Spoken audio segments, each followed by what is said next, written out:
After recognizing myself and Ranking Member Deutsch for 5 minutes each for our opening statements, I will then recognize any other member seeking recognition for a minute. We will then hear from our witnesses, and without objection, your prepared statements, Madam and gentlemen, your prepared statements will be made part of the record. Members may have 5 days to insert statements and questions for the record, subject to the length limitation of the rules. The chair now recognizes herself for the remarks. As we confront the fallout from the Iran nuclear deal, it is important that we examine two critical networks, and they are two critical criminal networks that stand to gain the most from sanctions relief: the Islamic Revolutionary Guard Corps and Iran's proxy, Hezbollah. Made up of at least 150,000 personnel, the Guard Corps is responsible for Iran's external and internal security, including the protection of the key strategic oil waterway, the Strait of Hormuz, the development of Iran's ballistic missile program, and maintaining order and control of the Iranian people.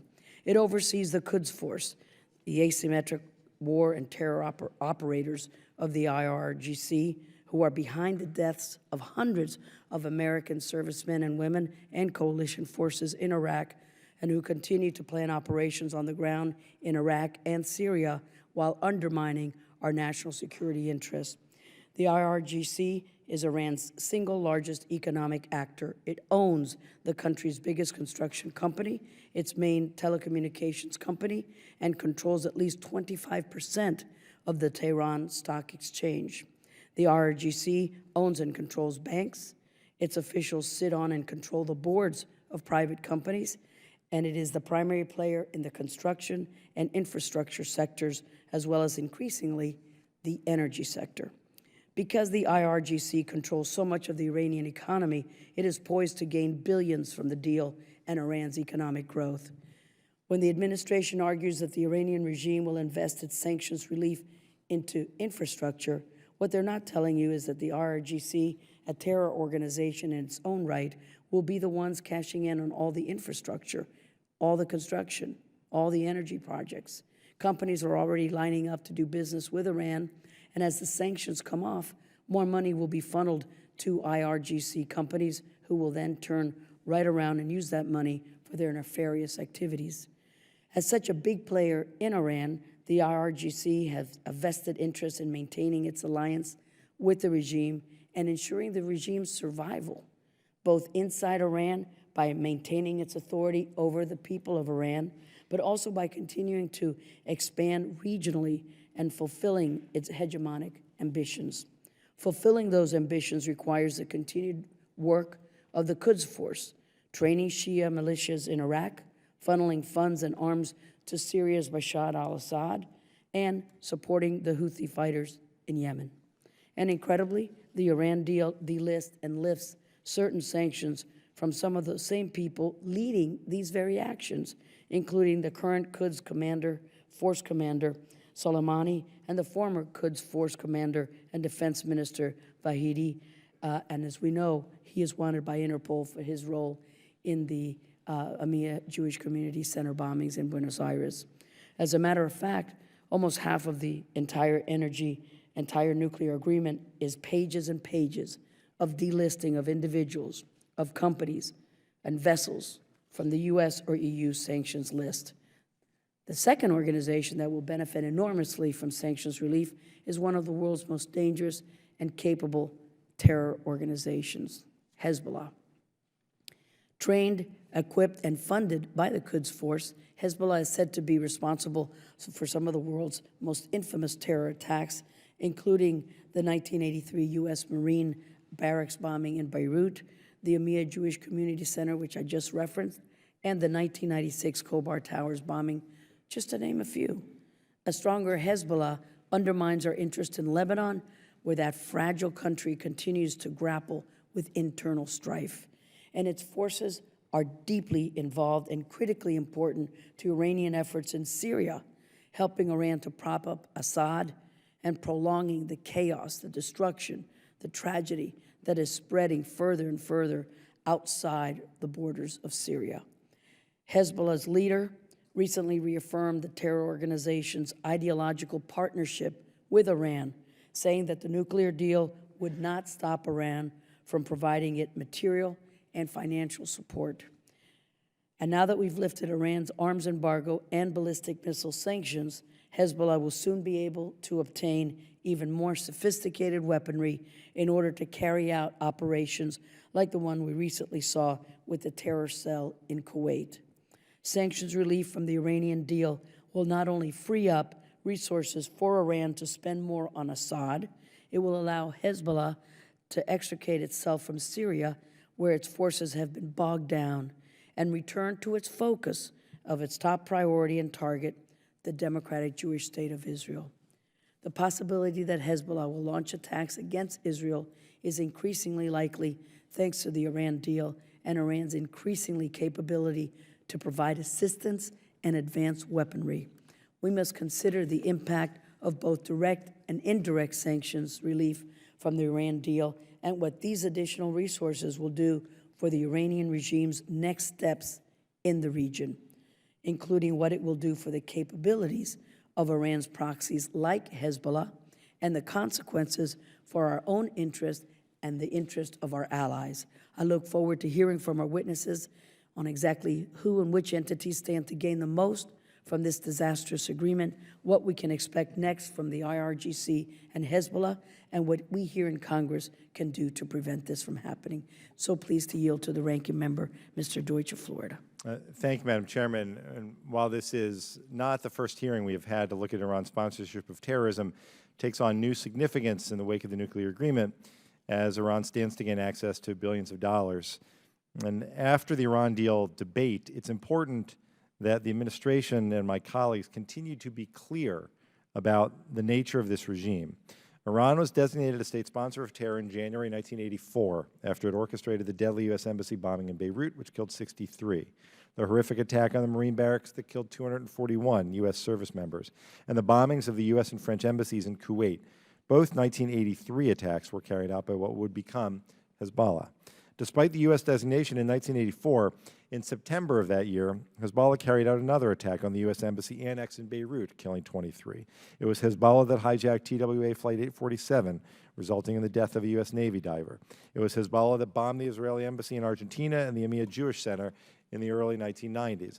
It was a Hezbollah-linked group that bombed the Khobar Towers in Saudi Arabia, killing 19 U.S. Air Force personnel in 1996. It was Hezbollah that blew up a tourist bus of Israelis in Bulgaria in 2012. And it was Hezbollah that attempted to carry out dozens of foil terrorist attacks around the world. All of this done, of course, with financial and material support from and at the direction of the Iranian regime. Iran has continued to supply Hezbollah with weaponry to fight alongside Assad's forces in Syria. Weapons transfers from Iran to Hezbollah have allowed the terrorist organization to amass an arsenal of nearly 100,000 rockets in Lebanon, with the ability to reach every corner of Israel. Iran's terror proxies are directed by the Iranian Revolutionary Guard Corps' elite Quds force, led by the infamous General Qasem Soleimani, who has been spotted on the battlefields of Iraq and, according to reports, may have just recently again visited Russia, his partner in Syria. The IRGC is aiding the Houthis in Yemen and stirring unrest via their allies and countries throughout the Gulf. The IRGC is the most powerful economic actor in Iran. In fact, no one has benefited under sanctions more than the potentially hundreds of IRGC-owned companies that no longer had to deal with international competition for construction or energy projects. And no one will likely benefit more when these IRGC-owned companies are delisted and sector-based sanctions removed. Now, there are certainly disagreements over exactly what Iran will do with its sanctions relief. No doubt this regime, which is obsessed with its own survival, will use money to revitalize Iran's economy. President Hassan Rouhani, who was elected on his pledges to bring real economic relief to the people of Iran, and by all accounts, he wants to deliver. But it is logical that some portion of Iran's newfound wealth will flow to its terror proxies. And regardless of how you feel about the nuclear deal, no one can dispute that Iran remains the world's largest state sponsor of terrorism. Despite crushing U.S. and international sanctions, Iran has sustained its destabilizing activity with relatively limited resources, but that will soon change. In fact, not only did Iran receive sanctions relief, but it received repeal of the arms embargo and ban on the transfer of ballistic missile technologies in 5 and 8 years, respectively. Now we are faced with the reality of advanced weaponry sales to Iran that will undoubtedly fall into the hands of Hezbollah, Hamas, Shiite militias, and other bad actors like al-Shabaab in East Africa. The IRGC already possesses ballistic missile capabilities that threaten its neighbors. Now, in 8 years, it will be free to purchase technologies to advance its program. This committee held a hearing on Iran's quest for intercontinental ballistic missiles earlier this summer, where experts testified that the only logical use for an ICBM is the delivery of a nuclear warhead. And my colleagues on this committee are split on support for the JCPOA, but we cannot allow our already expressed positions to hinder our efforts to work together to do whatever we can to block Iran's ability to exploit its anticipated windfall for dangerous and destructive activities. We must now come together for a practical discussion on what more the United States can do to counter Iran's destabilizing activities in the region and around the world. This means increasing intelligence cooperation with Gulf partners, strengthening the capabilities of our friends in the region, enhancing Israel's qualitative military edge, redoubling our efforts to interdict weapon shipments, and continuing to enforce existing and to impose new sanctions against those who support terrorism or engage in human rights abuses. If they received nuclear proliferation sanctions relief under the deal, but they support terror or abuse human rights, then the individuals or entities must continue to be sanctioned.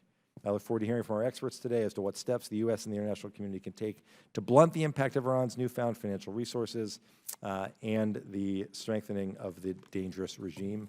And I yield back. Thank you very much, Mr. Deutsch. Mr. Cicilline. Thank you, Madam Chairman and Ranking Member Deutsch, for calling this hearing today. It's absolutely critical that as the Joint Comprehensive Plan of Action is implemented, Congress and the administration are relentless and vigilant in monitoring its implementation, and that we work together with Israel and with our allies in Europe and the Middle East to combat the destabilizing activity of Iran throughout the region. In order to strengthen this implementation, Congress should introduce legislation as necessary, and I look forward to working with my colleagues on this committee in doing so to ensure that the necessary steps are taken. In particular, I've expressed to the President my strong support for an expedited renewal of the Israeli Defense Agreement for a new 10-year period, and of course, robust funding must be provided by Congress. Additionally, Congress must provide additional financial resources to support the implementation and monitoring process through the IAEA and increase funding for U.S. intelligence and diplomatic activities. The administration must also develop a specific plan with the P5+1 and Israel to respond to any violations of the Joint Comprehensive Plan of Action by Iran and to work together to confront Iran's destabilizing activities in the region. In addition, we must continue to aggressively pursue appropriate non-nuclear sanctions against individuals and organizations responsible for terrorism activity and violations of human rights. There's no question that the IRGC and Hezbollah will continue to take actions to support terrorism throughout the region, and it is incumbent upon the United States to ensure that we have a robust action plan to combat these activities in close cooperation with our allies. I look forward to hearing the witnesses' suggestions for actions we can take to mitigate the dangers posed by Hezbollah and the IRGC, and I thank the witnesses for being here, and with that, I yield back. Thank you very much, Mr. Cicilline. Ms. Meng of New York. Thank you, Chairwoman Ros-Lehtinen and Ranking Member Deutsch, for your longstanding stellar leadership here. I know that you've worked closely and very hard on issues of terrorism, Iran's funding of it, and this recent deal very closely. While I appreciate that many of my colleagues had voiced disapproval of the Joint Comprehensive Plan of Action during last week's vote, I am troubled with the prospect of it moving forward. In addition to the direct outcome of the Iran deal with regards to nuclear capabilities, there are serious concerns about Iran's access to funds, especially given their track record of funding universally recognized terrorist groups. I'm interested in hearing the consequences of this deal as it relates to these beneficiaries and ways that we can mitigate any potentially disastrous outcomes. Thank you. I yield back. Thank you so much. And hearing no other requests for time, I'm pleased to present our panel. First, we're pleased to welcome Dr. Emmanuel Otto-Lengi. Pretty good? A little bit like that, who is a senior fellow at the Foundation for the Defense of Democracies. Previously, Dr. Emmanuel headed the Transatlantic Institute in Brussels, and he has advised several foreign ministries in Europe on the subject of Iran. We welcome you, sir. Second, we welcome back a good friend of our subcommittee, Dr. Matthew Levitt, director of the Stein Program on Counterterrorism and Intelligence for the Washington Institute for Near East Policy. Previously, Dr. Levitt served as the Deputy Assistant Secretary of Intelligence and Analysis at the U.S. Department of the Treasury, a branch chief under the Director of National Intelligence, and a counterterrorism advisor to the State Department's Special Envoy to the Middle East. Welcome back. And last but certainly not least, we welcome back Dr. Suzanne Maloney, who is the Interim Deputy Director of the Foreign Policy Program for the Brookings Institution. Dr. Maloney has served as an external advisor to the State Department on issues related to Iran. She has also served as a policy planner for the Middle East for the Secretary of State and the Director of the Council of Foreign Relations Task Force on U.S. policy toward Iran. Welcome to all three. Your written remarks will be made a part of the record. Please feel free to summarize, and we will begin with you, Dr. Emanuel. Thank you, Chairman Ros-Lehtinen, Ranking Member Deutsch, and members of the committee. On behalf of FTD and its Center on Sanctions and Illicit Finance, I'm very grateful for the opportunity to testify. Iran's Islamic Revolutionary Guards is the regime's top exporter of terrorism and a deadly instrument of domestic repression. My testimony describes how, regrettably, the Guards will benefit greatly from the Joint Comprehensive Plan of Action. The JCPOA dismantles most of the international nuclear sanctions against Iran, thereby creating a major stimulus package for its economy. The IRGC and the Supreme Leader's business empire will be its main beneficiaries. Their economic ascendance will fortify their domestic influence. Although the U.S. retains the legal edifice of sanctions against the IRGC, it is insufficient to exclude the IRGC from this windfall for 4 reasons. First, on implementation day, just months from now, the JCPOA lifts or suspends sanctions against entire sectors of the Iranian economy. The IRGC is active in each sector. IRGC companies will get the lion's share of business opportunities. Second, the lifting of sectoral bans will provide the IRGC easier access to dual-use technology in the aerospace, defense, and nuclear sectors. Third, on implementation day, the JCPOA will delist companies that assisted the IRGC's nuclear and missile procurement efforts, as well as its support for Hamas and Hezbollah and for the Assad regime in Syria. A change of behavior was not a condition for their delisting. Fourth, most IRGC companies were never identified as such by EU or US authorities. Treasury has listed only 19 IRGC individuals, 23 companies, 4 military entities, and 2 academic institutions. The EU has listed just 25 companies. My written testimony names hundreds of companies owned or controlled by the IRGC that should have been designated. Absent a change in approach by Congress or the administration, the post-sanctions economic climate will likely benefit the IRGC because, in practice, the global business community looks to the US Treasury for a way to assess risk. Companies seeking to re-enter Iran will assume that what is not explicitly forbidden is allowed. Let me offer you the example of Iran Aluminum Company, or Iralco, Iran's largest aluminum producer. The EU sanctioned it in 2012 because it had assisted Iran's nuclear procurement, including a contract to supply aluminum to Iran's centrifuge technology company. The US never designated Iralco, even though it is partially owned by an IRGC investment company that is under US sanctions. And because Iralco was only sanctioned for nuclear-related activities, the EU will delist it on implementation day. Madam Chairman, I therefore strongly recommend that first, there be an increase in US designations against the IRGC because of the IRGC's unequivocal role in terrorism and other nefarious activities. If Congress and Treasury were to designate hundreds of IRGC companies before implementation day, this would send a very strong message to the business community contemplating Iranian contracts. Second, to help this process along, Congress should require Treasury to lower the threshold for designations. As I explain in greater detail in my written testimony, the IRGC has engaged in a pattern of obfuscation to hide its control of many corporations. Even with a minority share, the IRGC often controls these companies through the board of directors. Congress can also mandate that Treasury maintain and publish an IRGC watch list to to identify and report on companies that do not yet reach the designation threshold. Third, Congress should also require the State Department to designate the IRGC as a foreign terrorist organization. Designating the IRGC as an FTO will provide another warning to foreign companies considering business in Iran. Listing the IRGC as an FTO will also emphasize that the IRGC cannot be decoupled from the Quds Force. They are one and the same. Fourth, Congress can leverage future trade agreements with Europe to limit the IRGC's operations there.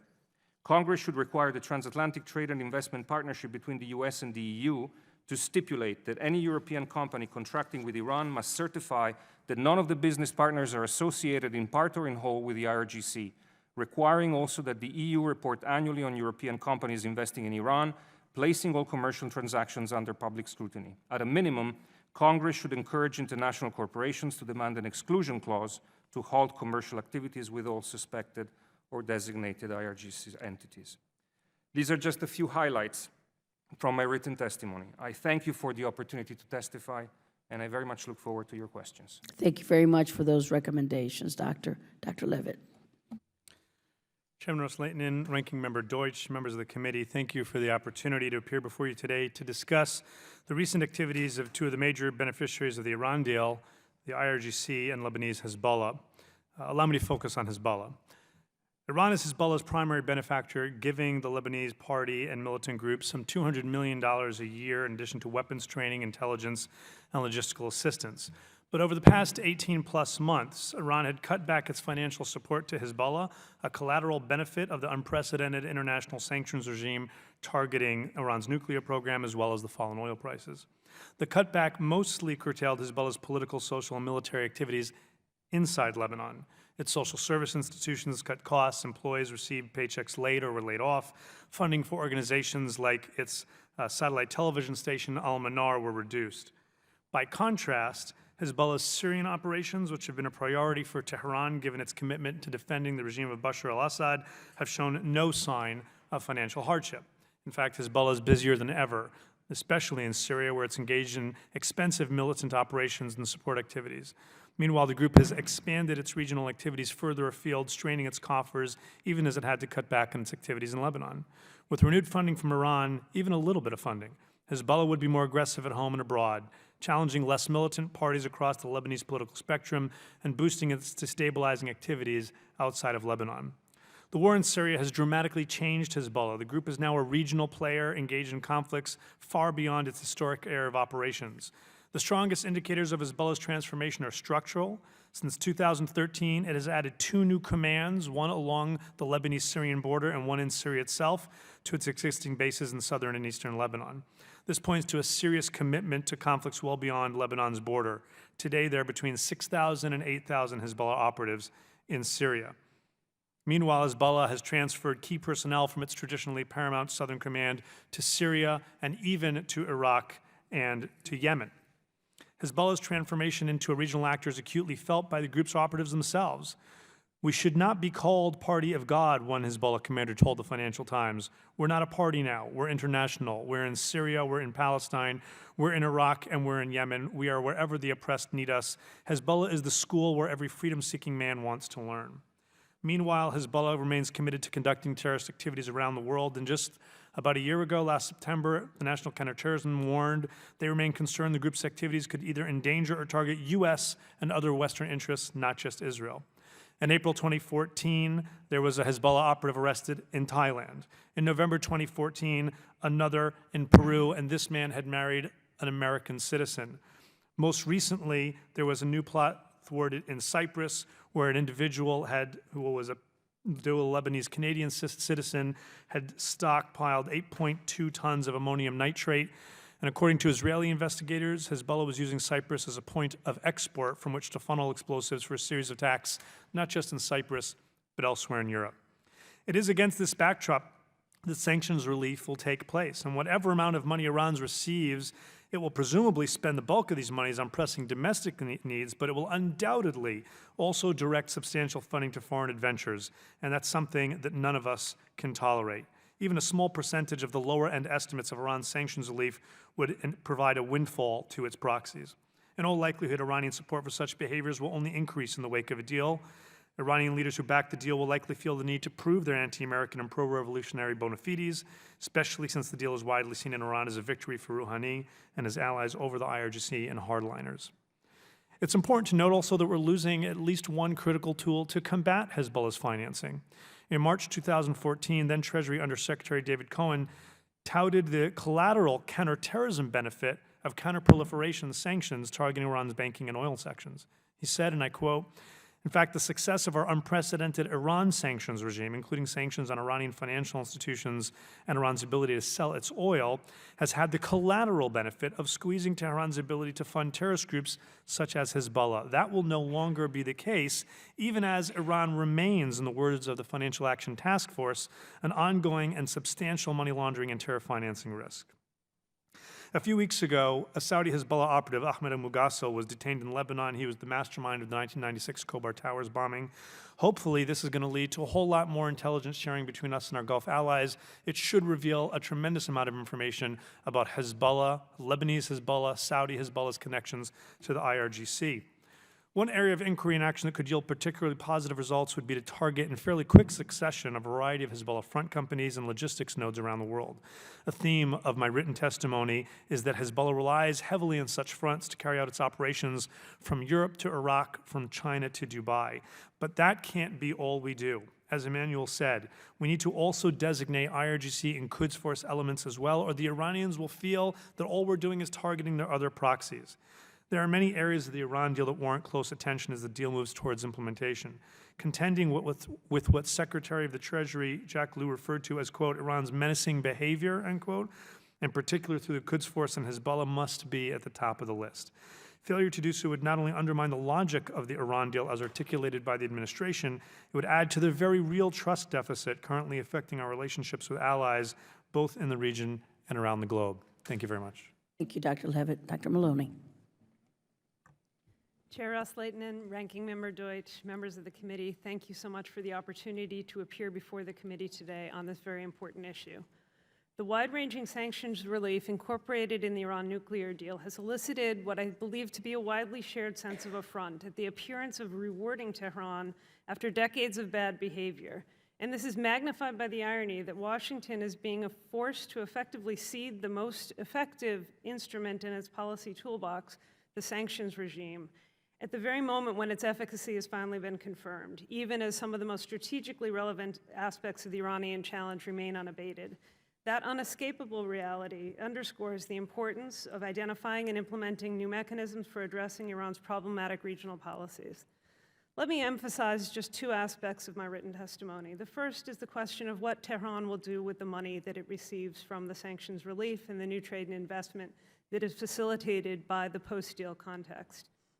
The public discussion of the deal and its provisions have tended to emphasize the availability of new resources for Tehran's support of terrorist groups and other violent proxies, as well as its assiduous efforts to extend its influence across the region. However, it should be acknowledged that the most pressing needs facing Tehran today are not those related to its regional posture, but to its domestic economy. The sanctions regime that was so effective and succeeding in shifting Iran's approach and changing its longstanding nuclear recalcitrance did not come as a result of restrictions that impeded its ability to sustain its regional policies, but rather because the more immediate and potentially unsettling implications for the stability and the survival of the regime at home. The sanctions were felt far more immediately and more profoundly by the average Iranian than by the average beneficiary of Tehran's terrorist subsidies. And it was these concerns about the erosion of Iran's economic base and the legitimacy of the system that generated the decision to negotiate in full seriousness in the elevation of Hassan Rouhani. For this reason, it's important to appreciate that the domestic requirements and priorities will loom large in the allocation of deal-related windfalls that will accrue to Tehran over the course of the next year. Rouhani is keenly concerned with Iran's dire economic predicament. Rehabilitation is ranked at the top of his agenda, in parallel with the nuclear file. This isn't simply a matter of policy preferences for Rouhani and his team. Iran has real politics, and its population is impatient to reap the peace dividend that it was promised more than 2 years ago when they elected Rouhani to the presidency with the expectation of an end to the nuclear impasse. Let me also speak to the question of how sanctions relief will impact Iran's regional policies. Unfortunately, the long-term track record is clear. Iran's support for terrorism has never been driven primarily or even substantially by resource availability. In fact, Iran's most destructive regional policies have been undertaken and sustained at times of epic sanctions and economic constraints. These policies were initiated during the early post-revolutionary period, just at the moment that Iran's economy reached its lowest point, as a result of revolutionary chaos and upheaval and the eventual Iraqi invasion of Iran, and throughout the long, brutal, and costly war that followed. In fact, many of Iran's worst regional abuses took place during this first decade, mentioned during the chair and the ranking member's statements: the cultivation of Hezbollah, the 1983 and 1984 bombings, and the direct and deadly assistance to subversive groups around the region.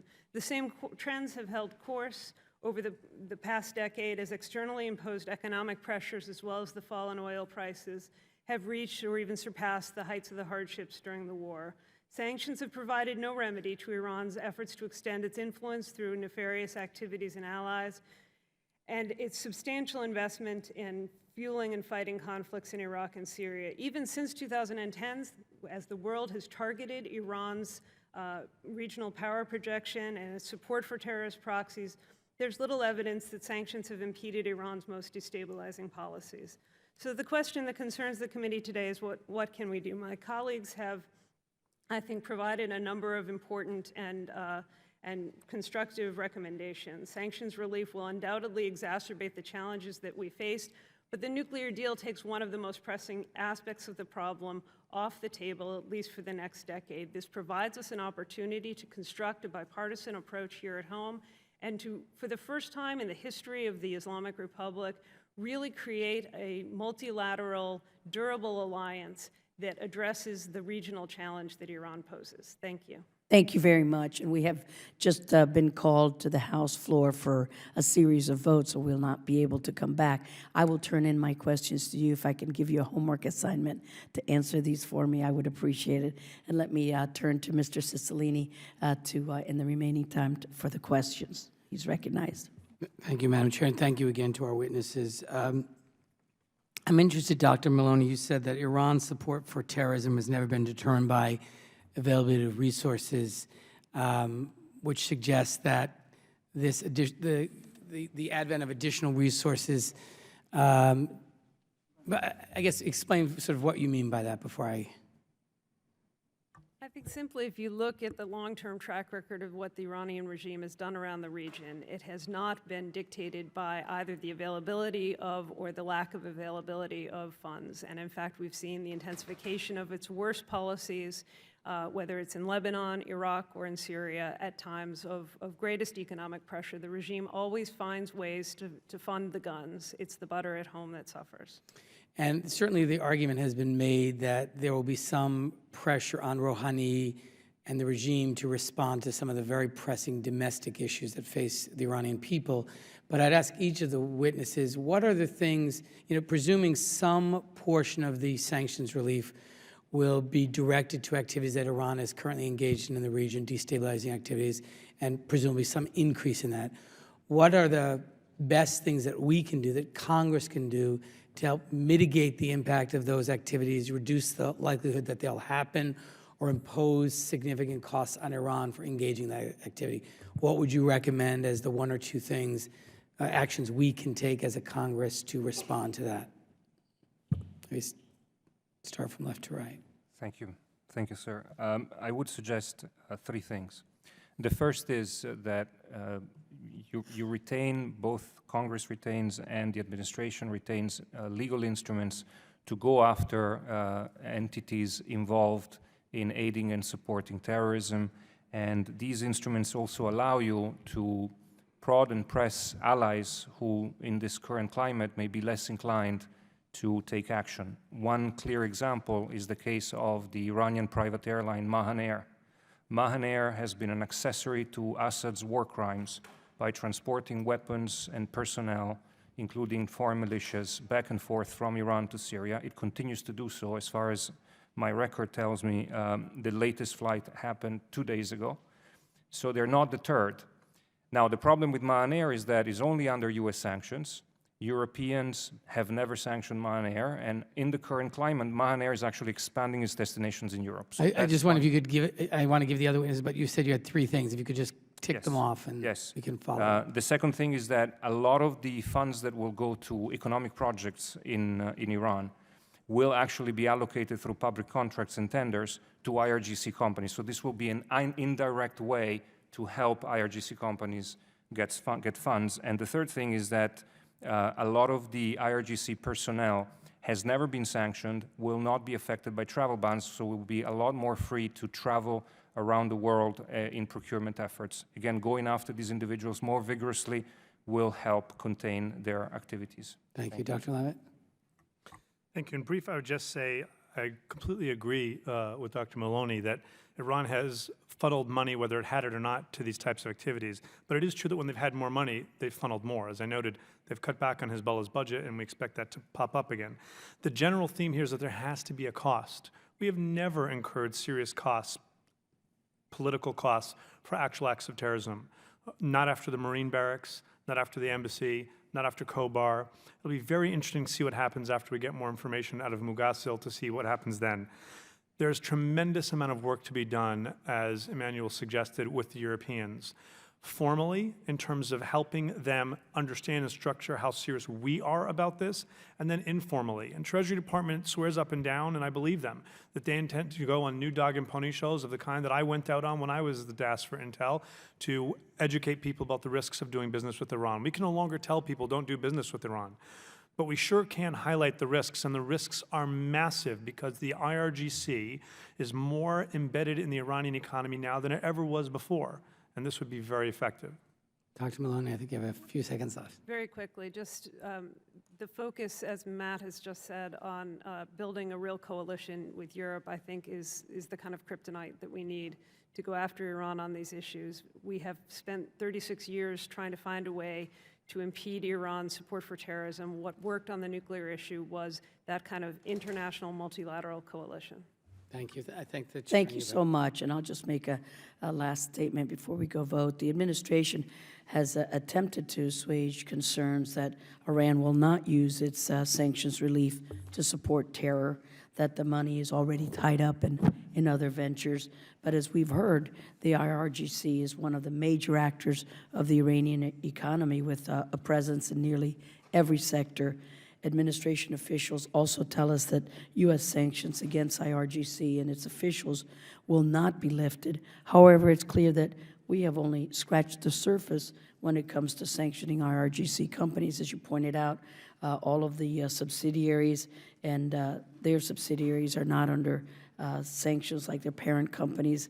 And so how effective can our remaining sanctions be if these subsidiaries remain free from sanctions? So we will leave that intriguing topic for the next hearing. Thank you so much, ladies and gentlemen. And with that, our subcommittee is adjourned.